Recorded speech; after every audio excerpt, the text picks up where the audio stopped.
नमस्कार, स्वागत है आपका लोकल वोकल न्यूज में। मैं आपके साथ साक्षी सिंह। भारत बंद का आह्वान चाहे राजनीतिक दल करे या किसान या मजदूर, जाहिर सी बात है कि इसका अर्थव्यवस्था पर भारी नुकसान होता है। उद्योग संगठन कॉन्फेडरेशन ऑफ इंडियन इंडस्ट्रीज का एक अनुमान है कि एक दिन से भारत बंद से अर्थव्यवस्था पर 25 से 30 हजार करोड़ रुपए का नुकसान होता है। CII यानी कि कॉन्फेडरेशन ऑफ इंडियन इंडस्ट्री के एक अनुमान के मुताबिक एक दिन के बंद से देश की अर्थव्यवस्था को तुरंत के तुरंत 25 से 30 हजार करोड़ रुपए का नुकसान हो जाता है।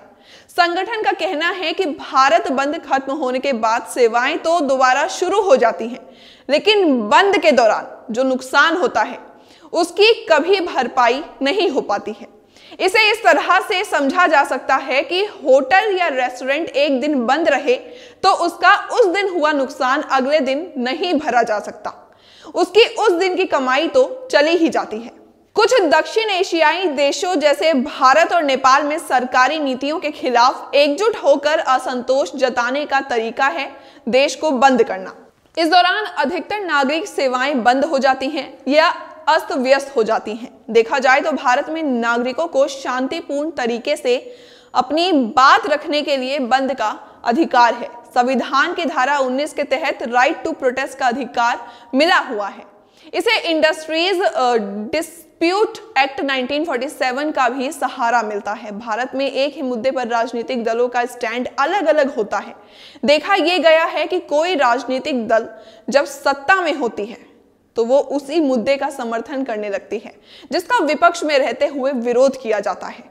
इसी तरह कोई पार्टी जब सत्ता में रहती है तो जिस मुद्दे का विरोध करती है उसी का विपक्ष में आने के बाद समर्थन करने लग जाती है। किसानों के मसले पर भारत बंद को लेकर कांग्रेस और बीजेपी का रुख समय समय पर बदलता रहा है। अपनी सरकार के वक्त कांग्रेस ने जहां इस मसले पर भारत बंद का विरोध किया था, वहीं बीजेपी इसके समर्थन में थी।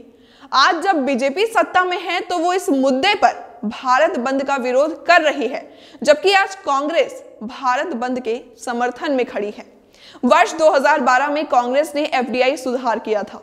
इसके विरोध में बीजेपी ने भारत बंद का आह्वान किया था। उस वक्त कांग्रेस के कई दिग्गज नेताओं और केंद्रीय मंत्रियों ने भारत बंद को लेकर अर्थव्यवस्था को नुकसान का हवाला दिया था। तत्कालीन वित्त मंत्री P चिदंबरम ने बीजेपी के भारत बंद पर कहा था कि इस आंदोलन से देश की अर्थव्यवस्था को सिर्फ अधिक नुकसान ही होगा। उनका कहना था उस टाइम पे कि उस तरीके से विरोध नहीं करना चाहिए जिससे अधिक नुकसान हो। कृषि कानून के खिलाफ किसानों के भारत बंद को विपक्ष के समर्थन पर बीजेपी अब हमलावर है। भाजपा के वरिष्ठ नेता और केंद्रीय मंत्री रविशंकर प्रसाद ने कहा है कि अपना अस्तित्व बचाने के लिए बीजेपी के विरोधी दल किसानों के प्रदर्शन में कूद पड़े हैं, जबकि विभिन्न चुनावों में देश की जनता उन्हें बार बार खारिज कर चुकी है।